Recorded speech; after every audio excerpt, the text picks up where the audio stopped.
বন্ধুরা, আজকে 31শে ডিসেম্বর, কিন্তু আজকের দিনেই বিএনপির সাথে অন্তর্বর্তীকালীন সরকারের চূড়ান্ত যুদ্ধের যে একটি অবস্থান সেটা সৃষ্টি হবে।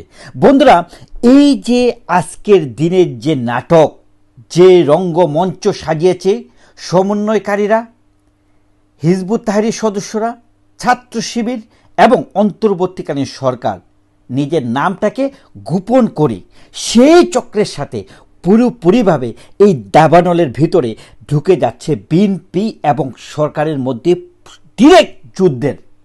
বন্ধুরা, এই মুজিববাদের কবর, সংবিধান কবরের নামে যে যজ্ঞটা চলছে, সেখানে বেসিক্যালি বিএনপির কবর আসলে রচনা করা হচ্ছে। আওয়ামী লীগ এবং বিএনপি দুটি দলের কবর রচনা হচ্ছে। সেটি বিএনপি অলরেডি এক সপ্তাহ আগেই পুরোপুরিভাবে তারা বুঝে গেছে। এই জন্যই প্রকাশ্যে তারা একের পর এক অন্তর্বর্তীকালীন সরকারকে নিয়ে প্রশ্নবিদ্ধ করছে। আগে তো রিজভী সাহেব শুধু নিজের চাদর পরতো, বউয়ের শাড়ি পরতো, বাগানে নিজের বারান্দায় সবজি চাষ করে জীবন চালানোর জন্য সূত্র ইউজ করতেন। কিন্তু আজকে আপনি দেখবেন রিজভী সাহেব এখন আর সেই জায়গায় নেই। কি তারা বুঝে গেছে এসব ভারত নাটক করে লাভ নাই। অন্তর্বর্তীকালীন সরকার পুরোপুরিভাবেই এই যে জামাতি সরকার, এবং এই জামাতি সরকার তারা নানাভাবে নাটক করে অন্তর্বর্তীকালীন সরকার তারা দেখা যাবে যে বাংলাদেশের যে নির্বাচন কমিশন সেটাকে প্রশ্নবিদ্ধ করে তারা কি করবে, জামায়াতে ইসলামের রাষ্ট্র কায়েম ব্যবস্থা চালু করবে। এবং সেই জন্যই তারা বিভিন্ন যে আপনার মহল থেকে শোনা যাচ্ছে যে বিভিন্ন দল গঠন করার বিষয়ে দেখা যাচ্ছে যে কাজ করছে।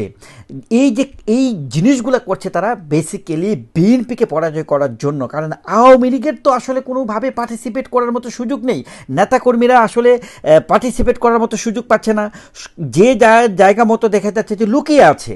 সো এখন যে ফিল্ডে যারা আছে তাদেরকে কিভাবে দমন করা যায়, সে দমনের যে অবস্থানটা সেটাকেই কিন্তু আসলে বলা হচ্ছে সংবিধানের কবর। এই সংবিধান কবর দিলে জুলাই আগস্টের আপনার অভ্যুত্থানের যে ঘোষণাপত্রটাকে যদি তারা বোল্ড লাইনে ফ্রন্টে রাখতে পারে, তাহলে কি হবে, তারা তাদের নিজের মতো করে আপনার আইনানুগ ব্যবস্থাগুলোকে নিজের তরফে নিয়ে নিতে পারবে এবং তারা নিজেদেরকে বেনিফিটেড করার জন্য এই ছক বা নকশাটা করছে। কিন্তু এতে করে কি হচ্ছে, বিএনপি আরও আনডাউটেডলি তারা এখানে দেখতে পাবে যে তাদের এগেনস্টে আসলে এই নাটকগুলো হচ্ছে। তো যে কারণে আজকে আপনারা লিখে রাখেন, আজকে বিএনপি প্রকাশ্যে, আমি এক্সাম্পল দিয়ে আপনাদেরকে বুঝিয়ে দিই তারা কি বলছে। সংবিধানের কবর এই শব্দটাকে তারা বলছে 30 লক্ষ শহীদের এই সংবিধানকে আপনারা যখন বলবেন কবর, তখন সেটা দুঃখজনক, এটা কষ্টদায়ক। এই শব্দগুলা ইউজ করা সঠিক নয়। এই কথাটা কিন্তু আমার নয়, এটা মির্জা ফখরুল ইসলাম আলমগীর নিজে বলেছেন।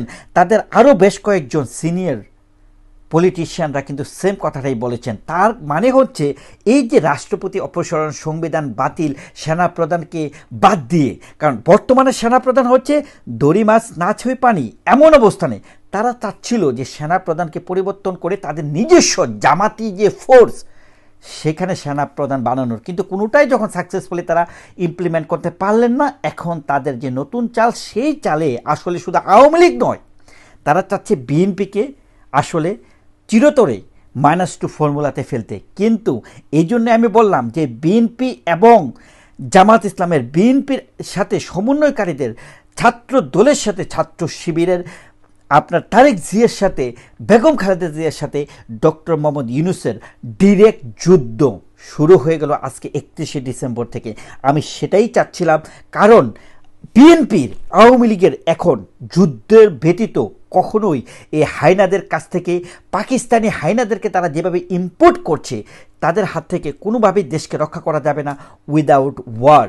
নাও we need to raise our voice, we need to protect our nation. I urge to everyone, please raise your voice from your own place, from your own platform. Give your best for your nation. Thank you so much.